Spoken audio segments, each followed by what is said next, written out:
கொஞ்சம் கற்பனை செஞ்சு பாருங்க. நீங்க ஒரு நீதிமன்றத்துல நிக்கிறீங்க.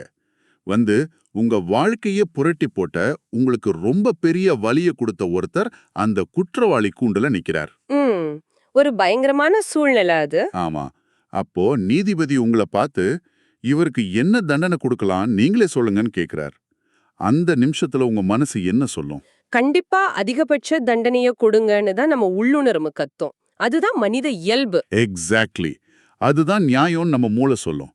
ஆனா ஒருத்தரை கூண்டுல ஏத்தி தண்டிக்கிறத விட அவங்கள எந்த நிபந்தனையும் இல்லாம மன்னிக்கிறது தான் மனித ஆற்றலோட உச்சக்கட்டம்னு சொன்னா உங்களால ஏத்துக்க முடியுமா? அது ரொம்பவே கஷ்டமான ஒரு விஷயம்தான். கேக்குறதுக்கே கொஞ்சம் மலைப்பா இருக்கு. எனக்கும் அப்படிதான் இருந்தது. அதனாலதான் இன்னைக்கு நம்ம ஆழமான தேடல்ல இந்த விஷயத்த ரொம்ப விரிவாக அலச போறோம். இத பத்தி பேசும்போது பின்னணியில ஒரு மென்மையான பியானோ அல்லது வயலின் இசை ஒலிக்கிற மாதிரி ஒரு அமைதியான மனநிலையை நீங்க உருவாக்கிக்கோங்க நான் கேட்டுக்கிறேன். ரொம்ப நல்ல ஐடியா. ஏன்னா இது ஒரு சாதாரண தலைப்பு கிடையாது. ரொம்ப ஆழமான ஒரு ஆன்மீக மற்றும் தத்துவ பதிவு. கரெக்ட். 2000 வருஷத்துக்கு முன்னாடி நடந்த ஒரு கொடூரமான மரண தண்டனை. அந்த மரண வலி அனுபவிச்சுக்கிட்டு இருக்கும்போது அந்த நபர் உச்சரித்த முதல் வார்த்தை லூக்கா 23:34 பதிவு செஞ்சிருக்காங்க. அதாவது மன்னிப்பு.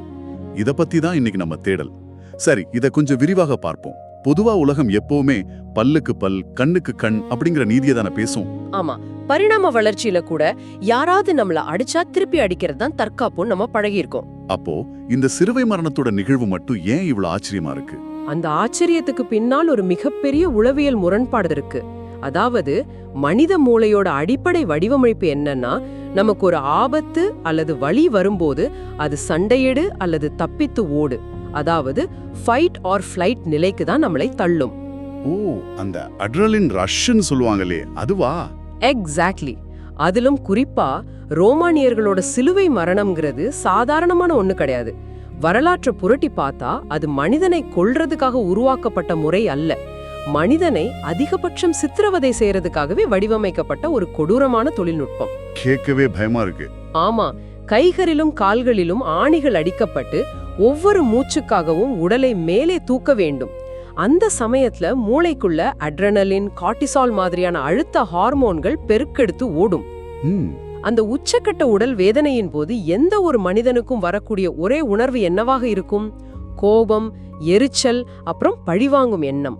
ஆமா, வலி ஏற்படும் போது தற்காப்பு உணர்வு தானே மேலோங்கும். அது இயற்கையான விஷயம். கரெக்ட். அதுதான் நரம்பியல் உண்மை. ஆனா அந்த மூலப்பொருளை பாத்தீங்கன்னா இயேசு பழிவாங்க நினைக்கவே இல்லை. அந்த தற்காப்பு உணர்வையும் தாண்டி தன்னை துன்புறுத்தியவர்கள் மேல் பரிதாபப்படுகிறார். இதை நினைத்து பார்ப்பது எனக்கு ரொம்ப மலைப்பா இருக்கு. ஏன்னா அன்றாட வாழ்வுல நாமெல்லாம் எப்படிப்பட்டவங்கன்னு எனக்கே சிரிப்பு வருது. எப்படி சொல்றீங்க? இப்போ சென்னையில ஒரு டிராபிக் சிக்னல்ல யாராவது நம்ம வண்டியை முந்தி சென்று விட்டால் அல்லது லேசாக உரசினால் கூட அடுத்த 3 கிலோமீட்டருக்கு அவரை துரத்தி சென்று முறைத்து பார்ப்போம். ஆமா, அதுதான் நம்மளோட பொறுமையின் அளவு. அப்படிப்பட்ட மனிதர்கள் வாழும் உலகத்துல ஒரு நபர் எந்த தவறும் செய்யாமல் அநியாயமாக சிலுவையில் அறையப்படுகிறார். அவர் என்ன செஞ்சிருக்கணும்? அந்த நீதிபதியை பார்த்து சபித்திருக்கணும். தனக்கு தண்டனை நிறைவேற்றும் போர் வீரர்களை பார்த்து ஆத்திரப்பட்டிருக்கணும். கண்டிப்பா. ஆனா இங்க காட்சி முற்றிலும் மாறுகிறது. ஒரு கைதி தன்னை தண்டிப்பவர்களுக்காகவே, தன் கைகளில் ஆணி அடிப்பவர்களுக்காகவே வாதாடுகிறார். அவர் அங்கே ஒரு வழக்கறிஞரை போல மாறி, பிதாவே இவர்களை மன்னியும்னு பரிந்து பேசுகிறார். இது எப்படி சாத்தியம்?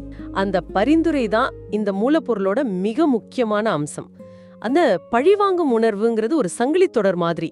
நீங்க என்னை அடிக்கிறீங்க, நான் உங்களை அடிக்கிறேன், பிறகு உங்க குடும்பம் என் குடும்பத்தை பழிவாங்குது. ஒரு சுழற்சி மாதிரி இல்லையா? Cyclical violence. ஆமா, பல நூற்றாண்டுகளாக மனித சமூகத்தில் நடக்கும் ஒரு சுழற்சி இது. ஆனா சிலுவையில் நடக்கும் அந்த செயல் அந்த வன்முறை சங்கிலிய ஒரே அடியா உடைத்தெறிகிறது. பழிவாங்கும் எண்ணத்தை விட்டுட்டு மன்னிப்பை தேர்ந்தெடுப்பதன் மூலமா அந்த சுழற்சியை அவர் நிறுத்துறார். எக்ஸாக்ட்லி. இது வெறும் சகிப்புத்தன்மையோ அல்லது பலவீனமோ கிடையாது. இது ஒரு அசாதாரணமான மன முதிர்ச்சி. தன்னை அழிப்பவர்களுக்காகவும் ஒருத்தன் பரிந்து பேச முடியும்னு இதை நிரூபிக்குது. ஆனா அந்த பரிந்துரையில் அவர் பயன்படுத்திய காரணம் இருக்கிறதே, அதுதான் எனக்கு ஒரு மிகப்பெரிய முரண்பாட்டை கொடுக்கிறது. எந்த காரணத்தை சொல்றீங்க? அவர் என்ன சொல்றாரு? பிதாவே இவர்களுக்கு மன்னியும், தாங்கள் செய்கிறது இன்னதென்று அறியாதிருக்கிறார்களேன்னு சொல்றாரு. அவங்க அறியாம செய்யறாங்கிறது தான் அவர் முன்வைக்கும் வாதம். ஆமா, நான் இங்க கொஞ்சம் குறுக்கிட்டு ஒரு கேள்வியை கேட்க விரும்புறேன். அறியாமை என்பது ஒரு தவறை நியாயப்படுத்துமா? உதாரணத்துக்கு, ஒருத்தர் என் வாழ்நாள் சேமிப்பு முழுவதையும் ஏமாற்றி பறித்து விடுகிறார். அவர் பணத்தோட மதிப்பை அறியாம செஞ்சிட்டார், அதனால அவரை தண்டிக்காம விடுறது சரியான நீதியா இருக்க முடியுமா? இது மிகச் சிறப்பான ஒரு கேள்வி. மேலோட்டமாக பார்த்தால் அறியாமை என்பது தப்பிப்பதற்கான ஒரு சாக்கு போக்கு போல தோணலாம். அதானே, அது குற்றவாளிகளுக்கு நாமே ஒரு சலுகை கொடுப்பது போல ஆகாதா? ஆனா இந்த மூலப்பொருளை ஒரு பரந்த உளவியல் கண்ணோட்டத்தோட இணைத்து பார்த்தா இதற்கான விடை நமக்கு கிடைக்கும். இயேசு இங்கே ஒரு தண்டிக்கும் நீதிபதியாக நிற்கவில்லை. ஓ, அவர் நீதிபதி கிடையாதாங்க? இல்ல, நீதியின் அடிப்படையில் பார்த்தா ஒவ்வொரு தவறுக்கும் ஒரு விளைவு இருக்கு. அந்த போர் வீரர்கள் செய்தது கொலை குற்றம். ஆனா இங்கே இயேசு ஒரு மத்தியஸ்தராக, அதாவது ஒரு மீடியேட்டராக நிற்கிறார். நீதியின் தராசை பிடித்துக் கொண்டிருக்கும் சட்டத்தின் பார்வையை அவர் பயன்படுத்தவில்லை. அப்போ அவர் எந்த பார்வையை பயன்படுத்துறார்? அவர் இங்கே அறிமுகப்படுத்துவது கிருபை, அதாவது கிரேஸ் என்ற ஒரு கருத்தாக்கத்தை. ரோம போர் வீரர்களை பொறுத்தவரை அவங்க ஒரு அரசியல் கைதியை தண்டிக்கிறாங்கன்னு தான் நினைச்சாங்க. அவங்க தங்கள் மேலதிகாரிகளின் கட்டளையை நிறைவேற்றும் வெறும் கருவிகள். ஒரு இயந்திரத்துல இருக்கிற பற்கள் மாதிரி, காக்ஸ் இன் எ மெஷின்னு சொல்லலாமா? கரெக்ட். அவங்க செய்த செயலோட முழுமையான ஆன்மீக பரிமாணம் அவங்களுக்கு தெரியாது. அது ஒரு வகையான தார்மீக குருட்டுத்தன்மை. அதாவது அவங்க செய்யற செயலோட ஆழம் அவங்களுக்கு புரியலன்னு சொல்றீங்க. ஆனா அது நம்மளோட அன்றாட வாழ்க்கைக்கும் பொருந்துமா? கண்டிப்பா பொருந்தும். இதை இன்னும் கொஞ்சம் விரிவாக சொல்றேன். நம்மளோட வாழ்க்கையிலும் கூட நமக்கு எதிராக மற்றவர்கள் செய்யும் பல தவறுகள், துரோகங்கள் எல்லாமே ஏதோ ஒரு வகையான அறியாமையினாலோ அல்லது அவர்களின் சொந்த மனப்போராட்டங்களினால தான் வருது. ஓ, அவங்களுக்கே தெரியாம அவங்க நம்மளை காயப்படுத்துறாங்களா? ஆமா, ஒரு நபர் தன் கோபத்திலோ அல்லது அகந்தையிலோ ஒரு வார்த்தையை சொல்லும்போது அது உங்களை எவ்வளவு தூரம் பாதிக்குங்கிற முழுமையான புரிதல் அவருக்கு இருப்பதில்ல. அவர் தன் சொந்த பாதுகாப்பின்மையால், இன்செக்யூரிட்டியால் அப்படி செயல்படலாம். புரியுது. அந்த அறியாமைய, அந்த மன முதிர்ச்சியின்மைய சுட்டிக்காட்டி உடனே அவங்களை தண்டித்து விடாமல் கிருபையோடு ஒரு வாய்ப்பு வழங்குவதெல்லாம் இந்த மன்னிப்பின் அடிப்படை. சரி, ஒரு வாதத்துக்காக இதை நான் ஏத்துக்கிறேன். அறியாமைக்காக மன்னிக்கலாம், கிருபை காட்டலாம். ஆனா இந்த மூலப்பொருளில் உள்ள அடுத்த கட்டம் மனித தர்க்கத்தையே மீறுது. அடுத்த கட்டம்னா எதை சொல்றீங்க? அவர் எப்படி மன்னிக்கிறாருங்கிற அந்த நடைமுறை, அப்புறம் அதற்கான காலகட்டம், அதாவது டைம்லைன் ரொம்ப வித்தியாசமானது. பொதுவா மனிதர்கள் வழங்கும் நீதிக்கு ஒரு காலகட்டம் இருக்கல்லவா? ஆமா, நம்ம உடனே மன்னிக்க மாட்டோம். அதுதான், யாராவது நமக்கு துரோகம் செய்தால், நீ என்னை ரொம்ப காயப்படுத்தி விட்டாய், இப்ப நீ விலகிருன்னு சொல்லுவோம். நீ என்னிடம் அழுது மன்னிப்பு கேள், நீ உண்மையிலேயே திருந்தி விட்டாய்னு எனக்கு தெரியட்டும், பிறகு நான் யோசித்து உன்னை மன்னிக்கிறேன்னு ஒரு நிபந்தனை விதிப்போம். ஒரு ப்ரொபேஷன் பீரியட் மாதிரி வைப்போம். கரெக்டா? எக்ஸாக்ட்லி. ஒரு கண்காணிப்பு காலத்தை உருவாக்குவோம். ஆனா இங்கதான் விஷயம் ரொம்ப சுவாரஸ்யமாகுது. அந்த போர் வீரர்கள் அவரை சிலுவையில் வைத்து கடாவிக் கொண்டிருக்கிறார்கள். ஆணிகள் அவரது சதையை கிழித்து கொண்டு உள்ளே இறங்குது. அந்த ரத்தம் சிந்தும் நேரத்திலேயே, வலி கொடுத்து கொண்டிருக்கும் அந்த நொடியிலேயே அவர் மன்னிக்கிறார். அவங்க எங்களை மன்னித்து விடுங்கள்னு கேட்கவே இல்லை. எந்த நிபந்தனையும் இல்லாமல், ஒரு நொடி கூட தாமதிக்காமல் அவர் மன்னிப்பை வழங்கிவிட்டார். இது எப்படி சாத்தியம்?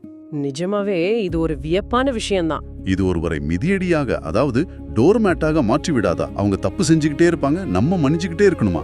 இது மிக முக்கியமான ஒரு புள்ளி. மன்னிப்பு என்பது நம்மளை மிதியடியாக மாற்றுவதுங்கிற ஒரு தவறான புரிதல் நம்ம சமூகத்துல இருக்கு.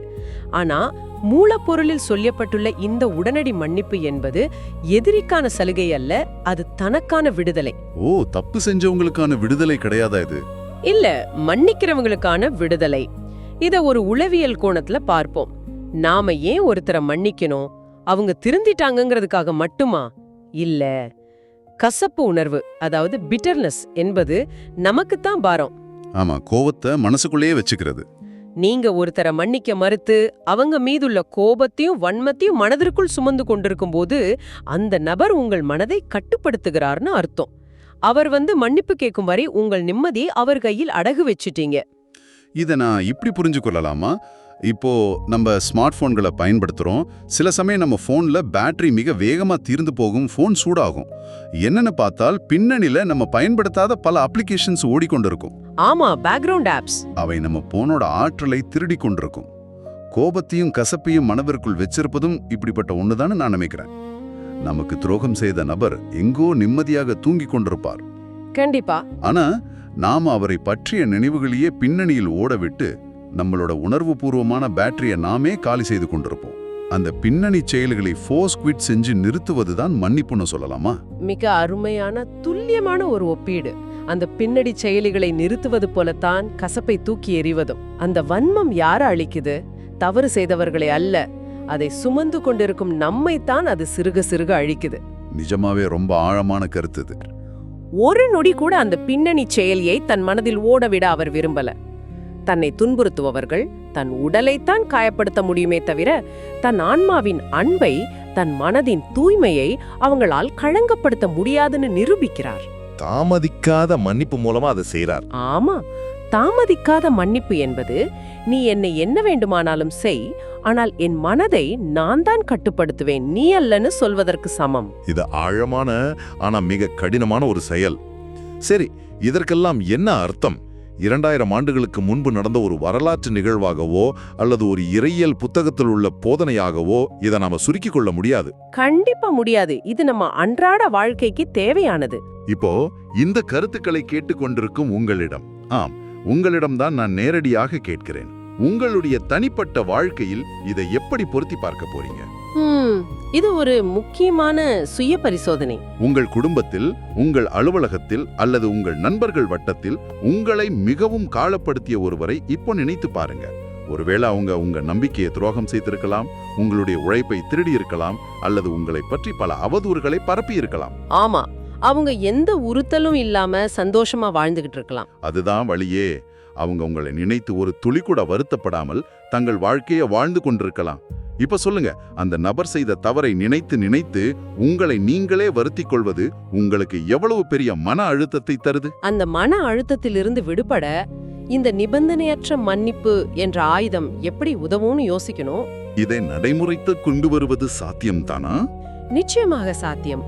மூலப்பொருளிலும் இதுதான் இன்றைய வாழ்க்கைக்கு பயன்படும் ஒரு நடைமுறையாக தரப்பட்டிருக்கு.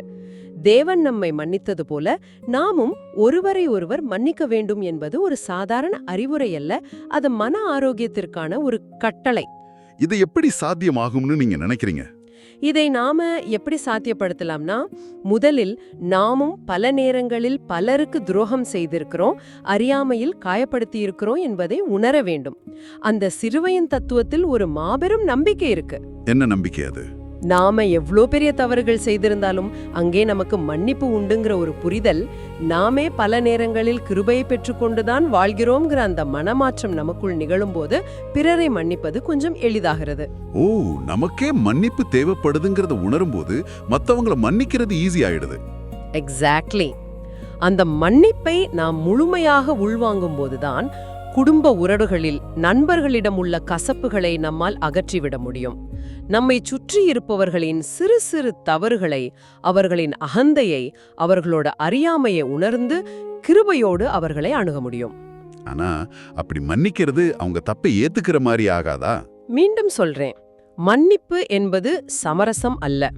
அவங்க மீண்டும் உங்களை காயப்படுத்த நீங்கள் அனுமதிக்க வேண்டும் என்று அர்த்தம் அல்ல. உங்கள் மனதுக்குள் இருக்கும் அந்த சிறையிலிருந்து நீங்கள் வெளியே வருவது மட்டும்தான் அதோட நோக்கம். ரொம்ப அழகா சொன்னீங்க. இந்த விரிவான உரையாடலின் இறுதி பகுதிக்கு நாம வந்துட்டோம். இன்று நாம் அலசிய இந்த மூலப்பொருளின் மைய செய்திகளை சுருக்கமா சொல்ல வேண்டும் என்றால், மனித குலத்தின் இயல்பான பழிவாங்கலுக்கு பதிலாக பரிந்து பேசுதல் என்ற ஒரு புதிய பாதையை இது காட்டுது. ஆமா, தண்டிப்பதற்கு பதிலாக எதிரியின் அறியாமையை புரிந்து கொண்டு கிருபை காட்டுதல் மற்றும் எந்த நிபந்தனையும் இல்லாமல் ஒரு நொடி கூட தாமதிக்காமல் உடனே மன்னித்து தன்னைத்தானே விடுவித்துக் கொள்ளுதல், இவைதான் நாம் கண்டறிந்த மிக முக்கியமான விஷயங்கள். முற்றுமுழுதாக உண்மை. இயேசுவின் அந்த முதல் வார்த்தை மன்னிப்பு என்றால், நம்முடைய ஆவிக்குரிய மற்றும் உணர்வுபூர்வமான வாழ்வின் முதல் படியும் அந்த மன்னிப்பை ஏற்றுக்கொள்வதும் பிறருக்கு கொடுப்பதுமாகத்தான் இருக்க வேண்டும். அருமை. இந்த மூலப்பொருள் வலியுறுத்துவது இதுதான். மன்னிப்பின் வல்லமை என்பது உடைந்த உறவுகளை புதுப்பிப்பதற்காக மட்டுமல்ல, காயப்பட்ட நம்முடைய சொந்த இதயங்களை ஆற்றுவதற்காகவும் தான். அதுதான் ஒரு மனிதனை முழுமையாக்குகிறது. மிக தெளிவான ஒரு சுருக்கம். இந்த உரையாடலை முடிப்பதற்கு முன்பாக இதை கேட்டுக்கொண்டிருக்கும் உங்களுக்கு நான் ஒரு சிறிய ஆனால் உங்களை மிக ஆழமாக சிந்திக்க வைக்கும் ஒரு சவாலை முன்வைக்க விரும்புகிறேன். நாம இன்று பார்த்தோம், மன்னிப்பு என்பது உங்களை கசப்பு என்ற சிறையிலிருந்து விடுவிக்கும் சாவின்னு. ஆனா சற்று நிதானமாக சிந்தித்து பாருங்க, நீங்கள் அடைபட்டிருக்கும் அந்த கசப்பு என்ற சிறையின் கதவு உண்மையில் வெளியிலிருந்து பூட்டப்படவில்லை, அது உள்ளிருந்து தான் பூட்டப்பட்டுள்ளது. இது ரொம்ப முக்கியமான பாயிண்ட். உங்களை காயப்படுத்தியவர்கள் என்றோ ஒரு நாள் உங்களிடம் வந்து மன்னிப்பு கேட்பார்கள், அதன் பிறகுதான் நான் இந்த சிறையிலிருந்து வெளியே வருவேன் என்று நீங்கள் நினைத்து காத்திருந்தால், அந்த சிறையை திறக்கும் சாவியை உங்களை அழித்தவர்களின் கையிலேயே நீங்கள் கொடுத்து விட்டீர்கள் என்ற அர்த்தம். கண்டிப்பா. அவங்க வரப்போவதில்லை என்றால், அவங்க மன்னிப்பு கேட்கப் போவதில்லை என்றால், நீங்கள் வாழ்நாள் முழுவதும் அந்த சிறைக்குள்ளேயே உங்கள் நிம்மதியை இழந்து கிடக்கப் போகிறீர்களா? உங்களுக்கு நீங்களே அந்த விடுதலையை தர மறுக்கிறீர்களா? இந்த கேள்வியை உங்களுக்குள் கேட்டு பாருங்க. அந்த பூட்டை திறக்கும் சாவி உங்கள் கையில்தான் இருக்கு, அவங்க கையில் இல்லை. இதை நினைவில் கொள்ளுங்கள். இந்த ஆழமான சிந்தனையோடு இன்றைய இந்த விரிவான தேடலிலிருந்து நாங்கள் விடைபெறுகிறோம். மீண்டும் சந்திக்கலாம்.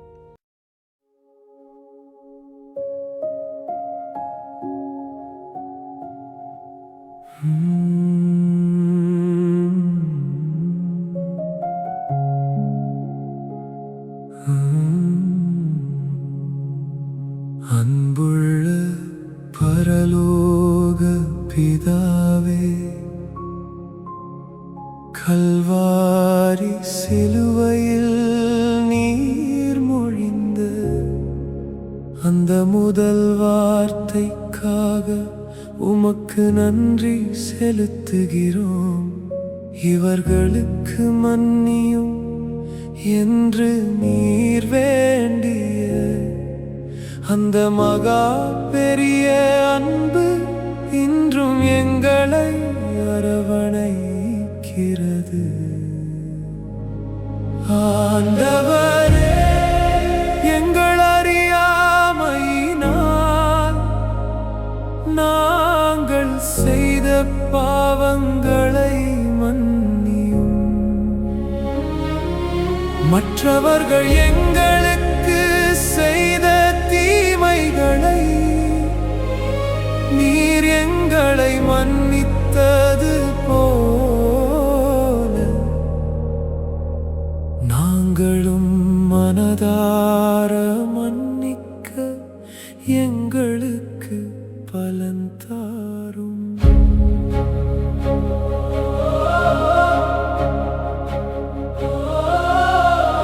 எங்கள் இதயத்தில் உள்ள கசப்பு உணர்வுகளை நீக்கி உம்முடைய சிலுவை அன்பினால்